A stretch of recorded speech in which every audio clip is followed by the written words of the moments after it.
Greetings, fellow targeted individuals. Now, many Americans state that there is no such thing as gang stalking, that there is no such thing as a program in America where every aspect of a human being's life can be targeted, from hotels, motels, supermarkets, doctor's appointments, to your local neighborhood park. There are people that are targeted in every aspect of their life, even through InfraGard, which is involved in critical infrastructure and is tied to Fortune 500 companies. There are people that are targeted at work, targeted in school, targeted at a doctor's appointment, targeted even on the road when they're just going to visit a dying relative. There are people that are targeted at motels and hotels.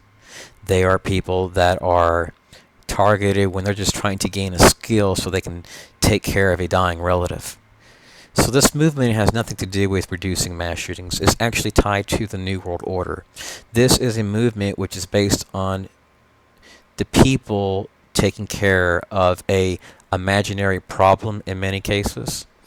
This is where people on a federal level get people on a local and state level to interfere in your life. So we have state governors and lieutenant governors, which run the fusion centers, and in many cases we have politicians, which have their homeland security councils in these state buildings, which help to facilitate targeting. And then we have DOD, then we have the FBI, InfraGard, defense contractors, which are tied maybe to a radical feminist group. It can be a many different groups. And when the system is not on the same page and you have a bunch of people harassing someone and it can't be linked to the people doing it, it's hard to pinpoint exactly where the harassment is coming from. So it's important that we understand the core of this program. What is the core of this program is that the funding is coming from the system.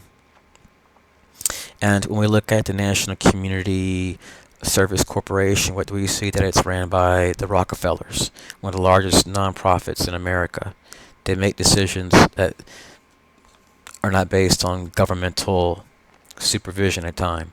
So we have all these groups that want to promote these programs, and they use words like resiliency, corporate engagement, community engagement, public engagement, community revitalization.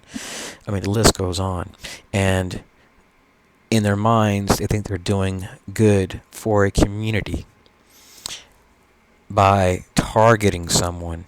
But what's odd is that the targets that I've researched do not have like sex, drug, or violence charges. The majority are just people that are just whistleblowers. They've maybe discovered something they weren't supposed to. Maybe they got in trouble a long time ago for something petty, and so on. They're outspoken. That's the case for many TIs. And these people find themselves moving state to state, state to state. And some become sensitized because they've been harassed by FedEx drivers. They've been harassed by doctors. They've been harassed in churches. They've been harassed in schools. And citizens core stakeholders. And then what happens is these people, they are harassed so much that the anger builds up due to the harassment from like the CIA and so on, different groups sometimes, and it reaches a point where these people didn't have a gun, and then where they get a gun, they use it. And that's what we have to prevent, because this program is about inciting problems that never existed. It's guaranteed to lead to mass shootings that are not tracked to the all-seeing eye, which is the system. So we need to work to prevent these, problems like violence, national embarrassments, because those are possibilities in the future. And what's really sad is that this program is actually tied to our national news networks, even governor's offices. To have war rooms, that's what I call them, where they have a person and a group of people that put together information that police are going to share with the media outlets. And a lot of times it's information which is confidential. They're not even supposed to be able to pass information down, but they do it secretly to make themselves look good and to cover up the truth. And the truth is that a lot of these serious events that our nation is experiencing are are happening due to information sharing and rogue groups and rogue enterprises which are funded by our system, which are abused by the FBI, Secret Service, the CIA, at times even command centers, military personnel, law enforcement agencies, ex-military, which are working as defense contractors. And we even have foreign governments in our nation which are doing this stuff. So it's hard to pinpoint where your harassment is coming from when you're being harassed by everyone in your community. But then when you really look at the big picture and you really start digging deep and you go through their manuals, you go through their police manuals like I have. I've read, my God, so many police manuals. I've downloaded them keyword searches on many groups tied to DHS, and then I come across this and discover that the surveillance program is based on covering every aspect of a person's life if they're targeted. And I would say that the majority of Americans are not targeted. It's a small population of people, and I believe that it's under 1 million. I believe that the majority of targets do not even know they're being targeted, but they know that they're being harassed, and many of them assume it's just harassment, police harassment, and that it's just a phase and it'll pass away.